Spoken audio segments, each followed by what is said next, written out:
क्या आप जानते हैं, देवताओं ने असुरों को हराने के लिए कभी युद्ध नहीं किया, बल्कि उनके गुरु को ही उनसे छीन लिया। अगर कोई आपको धर्म, शांति और अहिंसा सिखाकर आपकी शक्ति ही छीन ले, तो क्या वो आपका मित्र होगा या सबसे खतरनाक शत्रु? देवगुरु बृहस्पति ने 10 साल तक असुरों को अच्छा इंसान बनाया और उसी अच्छाई ने उनका सर्वनाश कर दिया। नमस्कार दोस्तों, स्वागत है आपका कथाविद वैल्यूज में। आज की कथा किसी युद्ध की नहीं, किसी अस्त्र शस्त्र की नहीं, बल्कि बुद्धि, नीति और कूटनीति की है।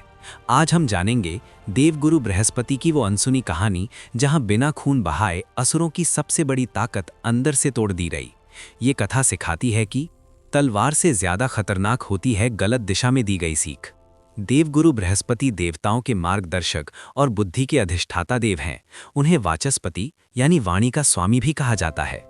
बृहस्पति महर्षि अंगिरा यानी ब्रह्मा के मानस पुत्र और उनकी पत्नी स्वरूपा के पुत्र हैं।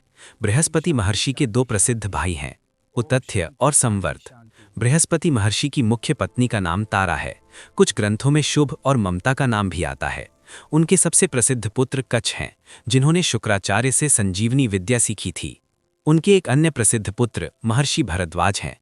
क्योंकि बृहस्पति स्वयं ज्ञान के भंडार थे, उन्होंने अपनी प्रारंभिक शिक्षा अपने पिता महर्षि अंगिरा से प्राप्त की। बृहस्पति उनका जन्म का नाम नहीं था, बल्कि ये एक उपाधि या पद था जो उन्हें उनकी योग्यता और तपस्या के कारण मिला।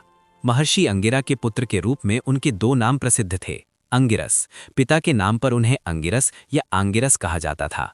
जीवा, कई प्राचीन ज्योतिष ग्रंथों और पुराणों में उनके बचपन का नाम जीव बताया गया है। जीव का अर्थ होता है वो जो जीवन और चेतना प्रदान करे। आज भी ज्योतिष में बृहस्पति ग्रह को जीव ही कहा जाता है। जब उन्होंने भगवान शिव की घोर तपस्या की, तब महादेव ने उन्हें ब्रह्मांड के सबसे बड़े ग्रह और देवताओं के गुरु का पद दिया। शब्द का अर्थ, संस्कृत में बृहद का अर्थ होता है विशाल, बड़ा या महान, और पति का अर्थ होता है स्वामी या रक्षक। चूंकि उन्हें सौर मंडल के सबसे विशाल ग्रह का शासन मिला और वे बृहद लोकों के संरक्षक बने, इसीलिए शिवजी ने उन्हें बृहस्पति नाम दिया।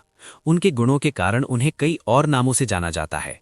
वाचस्पति, वाच मतलब वाणी, वे वाणी और व्याकरण के देवता हैं, इसीलिए उन्हें वाचस्पति कहा जाता है।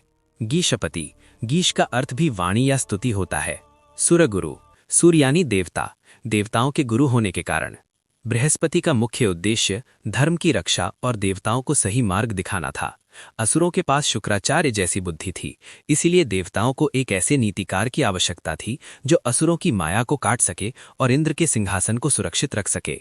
उनके सबसे प्रमुख शिष्य स्वयं इंद्र यानी देवराज हैं। इसके अलावा उन्होंने उद्धव को भी ज्ञान दिया था। उन्होंने न्याय और प्रशासन पर बृहस्पति स्मृति नामक ग्रंथ की रचना की। उन्हें नवग्रहों में सबसे शुभ ग्रह माना जाता है।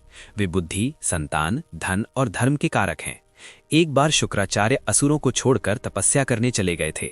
बृहस्पति ने इसका फायदा उठाया। उन्होंने अपनी माया से बिल्कुल शुक्राचार्य का रूप धारण किया और असुरों के पास पहुंच गए। असुरों ने समझा कि उनके असली गुरु वापस आ गए हैं।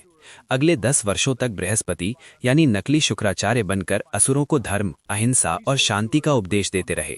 असुरों ने युद्ध करना और मांस खाना छोड़ दिया। उनकी युद्ध करने की शक्ति खत्म हो गई। जब असली शुक्राचार्य वापस आए तो असुरों ने उन्हें ही पाखंडी समझकर महल से निकाल दिया। अपने ही शिष्यों द्वारा अपमानित होने पर शुक्राचार्य दुखी और क्रोधित हो गए। उन्होंने अपनी दिव्य दृष्टि से देख लिया कि ये सब देवगुरु बृहस्पति की चाल है। उन्होंने असुरों को श्राप देते हुए कहा, मूर्ख असुरों, तुमने अपने असली गुरु को ठुकराकर एक मायावी का साथ दिया है। तुम्हारी बुद्धि इतनी भ्रष्ट हो गई है कि तुम सत्य और असत्य का भेद नहीं कर पा रहे। मैं तुम्हें श्राप देता हूं कि तुम युद्ध में पराजित होगे और तुम्हारा सर्वस्व नष्ट हो जाएगा। तुम्हारी सारी शक्तियां क्षीण हो जाएंगी। जैसे ही शुक्राचार्य ने श्राप दिया, बृहस्पति का काम पूरा हो गया। वे अपने असली रूप में आ गए और मुस्कुराते हुए स्वर्ग की ओर उड़ गए। इस तरह बृहस्पति ने बिना शस्त्र उठाए असुरों को भीतर से खोखला कर दिया और देवताओं के लिए जीत का रास्ता साफ कर दिया। असुर अब समझ चुके थे कि उनके साथ बहुत बड़ी कूटनीति हुई है। वे भागते हुए असली शुक्राचार्य के पास गए और क्षमा मांगी। शुक्राचार्य का श्राप अटल था। असुरों की बुद्धि पहले ही 10 वर्ष के शांति पाठ से कुंद हो चुकी थी और अब गुरु के श्राप ने उन्हें शक्तिहीन कर दिया। इसी कमजोरी का फायदा उठाकर देवताओं ने असुरों पर हमला किया और उन्हें बुरी तरह पराजित कर दिया। जब इंद्र अहंकारी हो गए तो बृहस्पति उन्हें छोड़कर चले गए। गुरु के बिना इंद्र शक्तिहीन हो गए और असुरों ने स्वर्ग पर कब्जा कर लिया। तब इंद्र को अपनी भूल का एहसास हुआ और वे गुरु की शरण में वापस आए।